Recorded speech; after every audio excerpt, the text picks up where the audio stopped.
I'm currently in the very early stages of validating a business idea I have. Many people find themselves in this situation. It's really common. This is a real question that I got from someone who's an Innovation Tactics customer. And this feeling that the customer shared, I feel so overwhelmed figuring out how to set up a survey or experiment, where to set it up, what questions to ask, essentially how to implement it. It's a very common feeling. I've felt it over and over again until I finally figured something of a system out. That's what I share in Innovation Tactics. And I can tell you that to help you to beat that sense of overwhelm, you've got the focus section. This is the yellow cards, and there's a ton of different ideas here.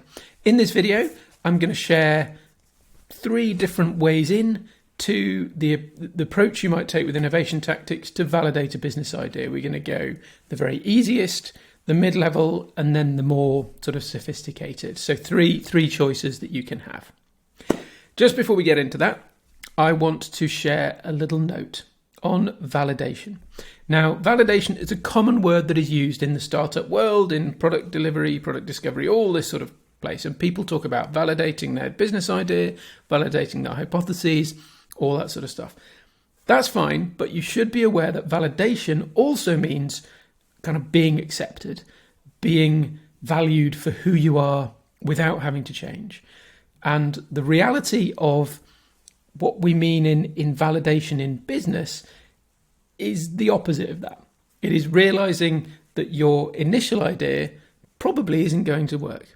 And if I look back at all of the successful products that I've helped to launch, where we ended up after the process of discovery and finding that product market fit, finding something that worked, what we ended up with was nothing like what we thought we were going to end up with when we began.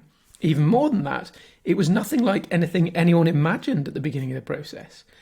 We didn't know enough. At the beginning of that process, when we had that beginning idea, that was when we knew the least of all about the process. And every step along the way that we took, every step on the journey of finding it out, we learned more. We learned all the ways in which we were wrong at first. And we found opportunities and options and ideas that nobody could have had at the beginning because we weren't there. We weren't in the process finding this stuff out.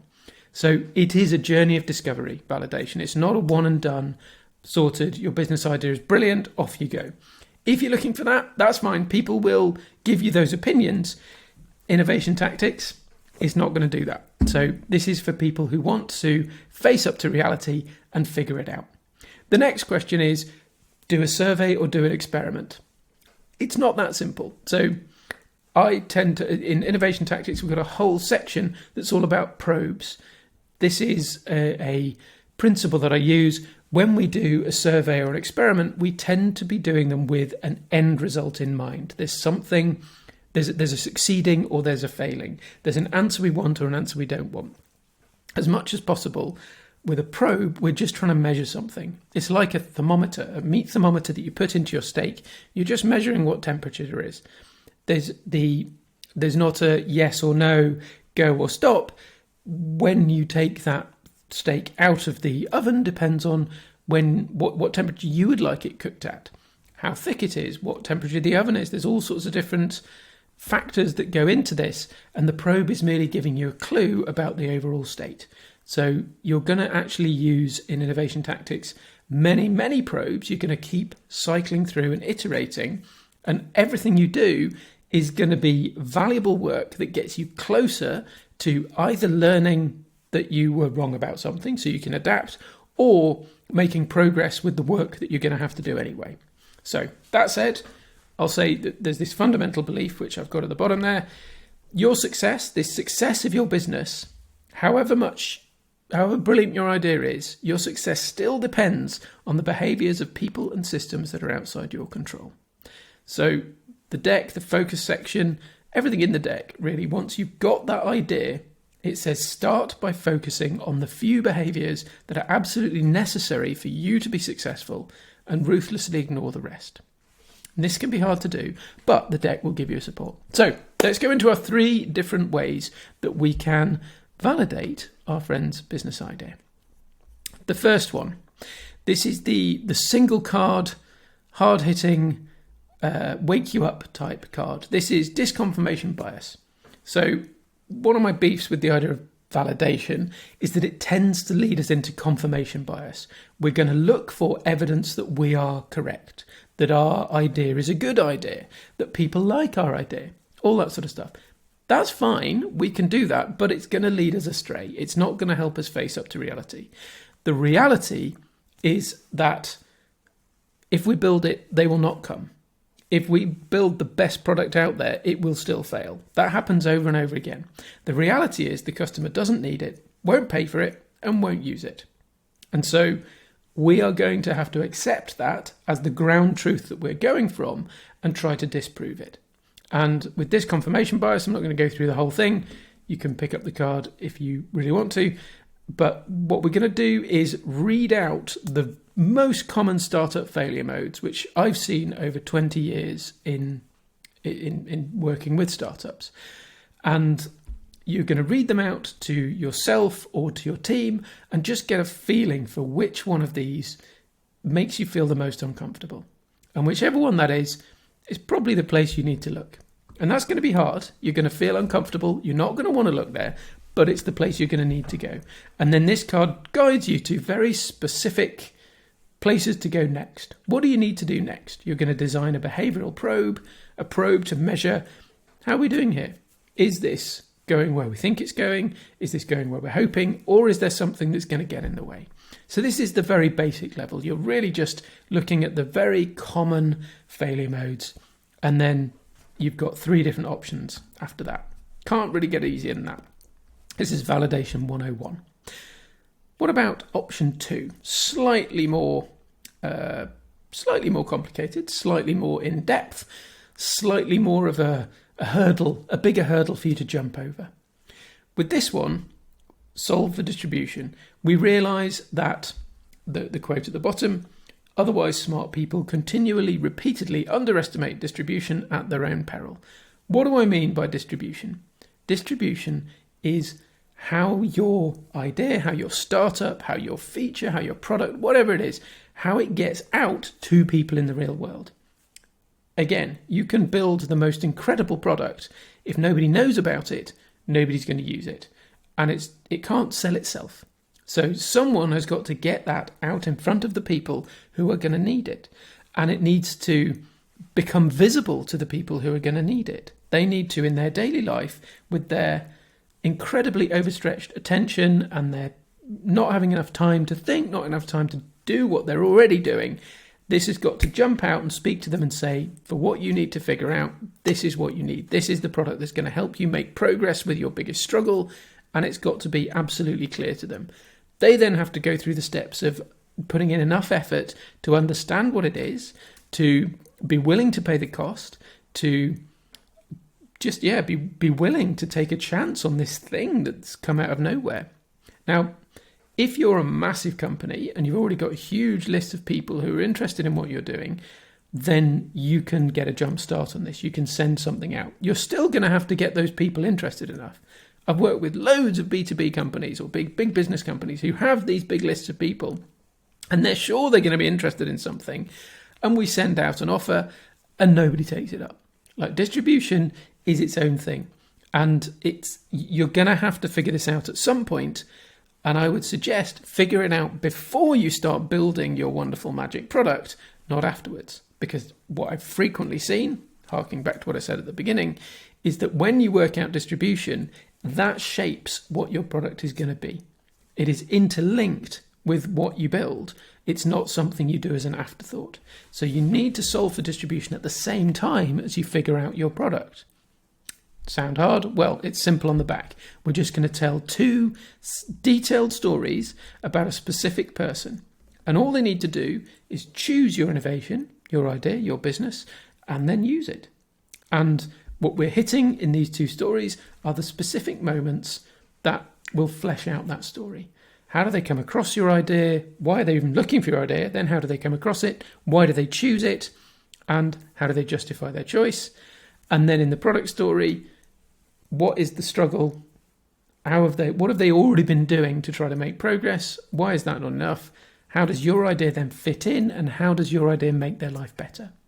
You can tell these stories very simply. You can use a human story map or just list them out as another card for human story map.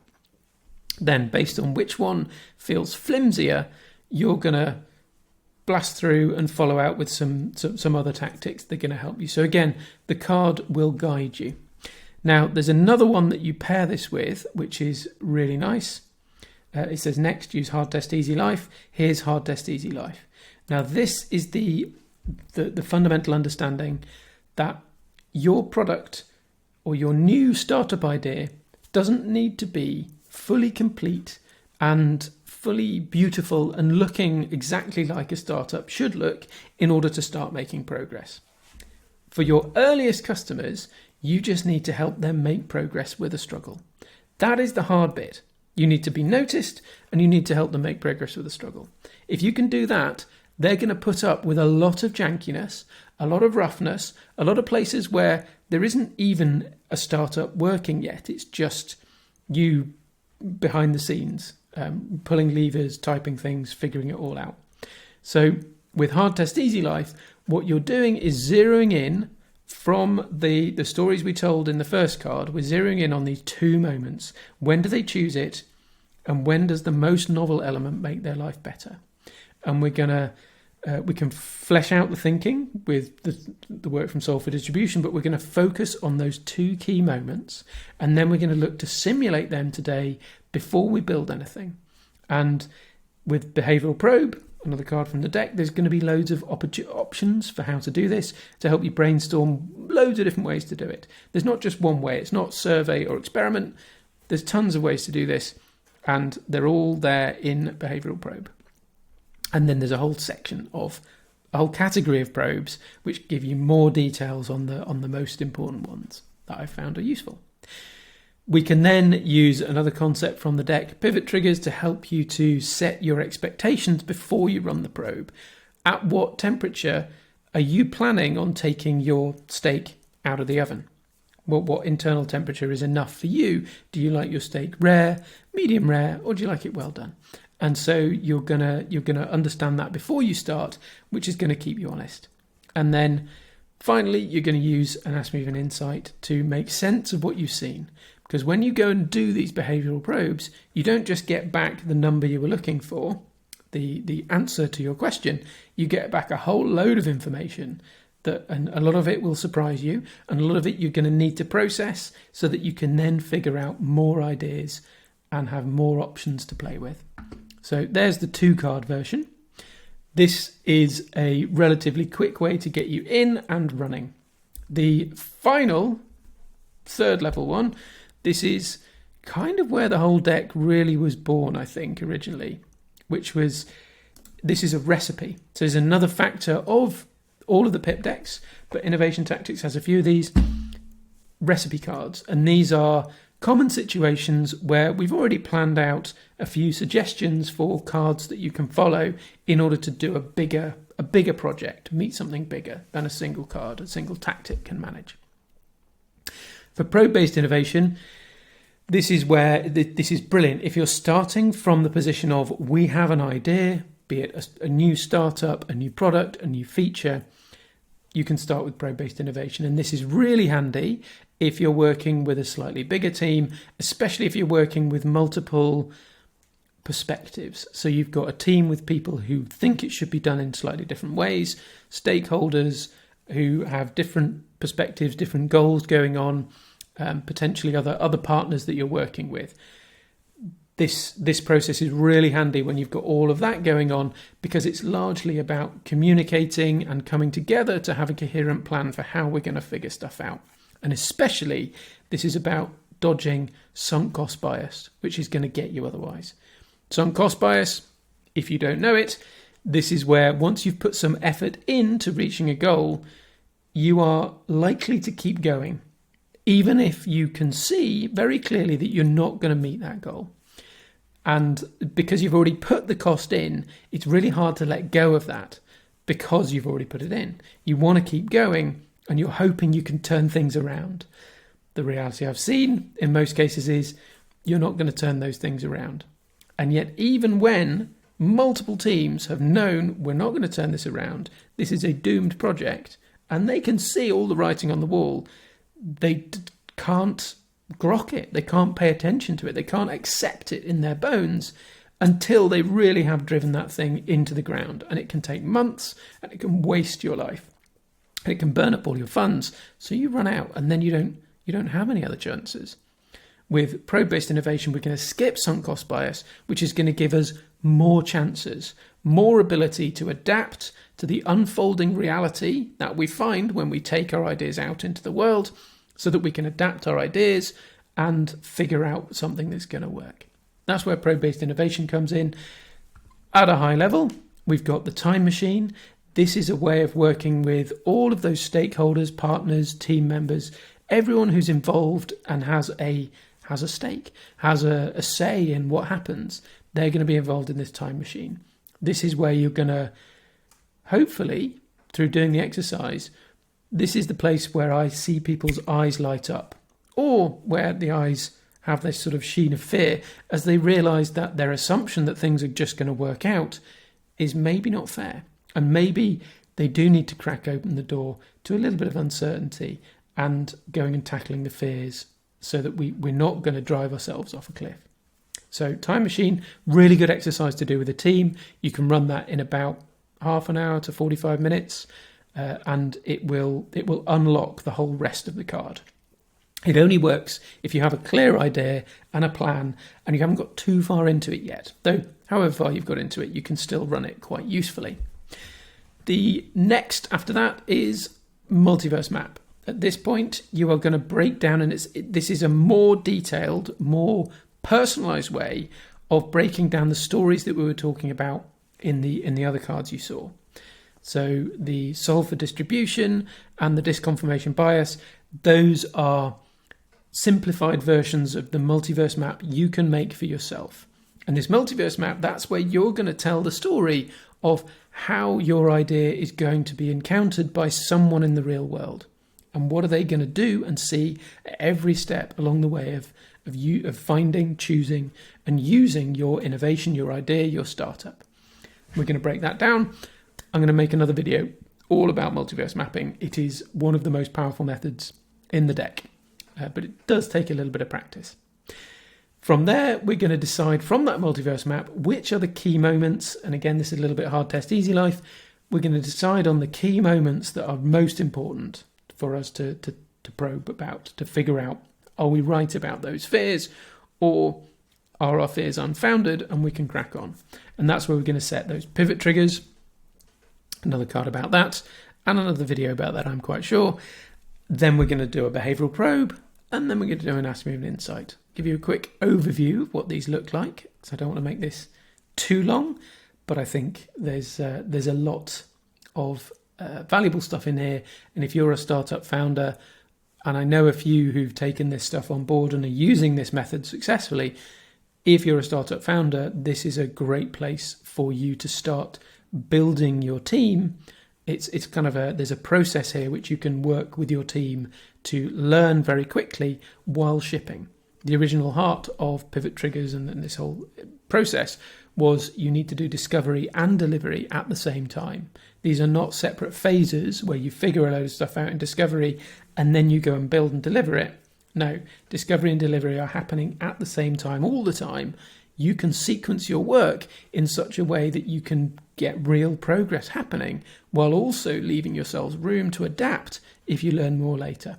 That's the fundamental point behind all of this and is a core in innovation tactics. So if that sounds interesting, then I highly recommend pick up the deck. And if you have other questions, if you want me to tackle other questions, then I'm happy to take a look.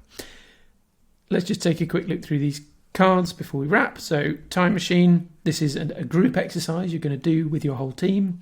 And this is going to help you to zero in on where people are most afraid. I'm going to do a whole video about that. Multiverse map. It looks incredibly simple, and it is incredibly simple, but it's also incredibly powerful.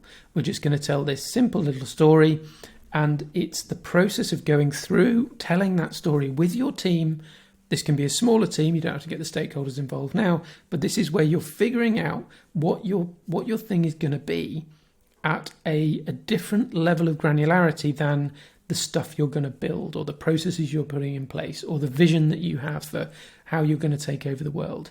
This is getting down to one person in the world and how they're going to interact with what you put out there. So loads to talk about there another time. Pivot triggers. This is basically what's our trigger that would tell us to pivot. If we see, and there's some examples here, which is, we'll pivot if fewer than 3 out of 10 people agree to talk with us this week when we invite them to a call about the struggle our idea helps with. So this is a really small, simple probe. It's not big scale experimentation, and it's not going to give you the sort of what you call it, statistical significance, that level of confidence that you get from a big scale experiment. But you're a new startup. You can't do a big scale A/B test.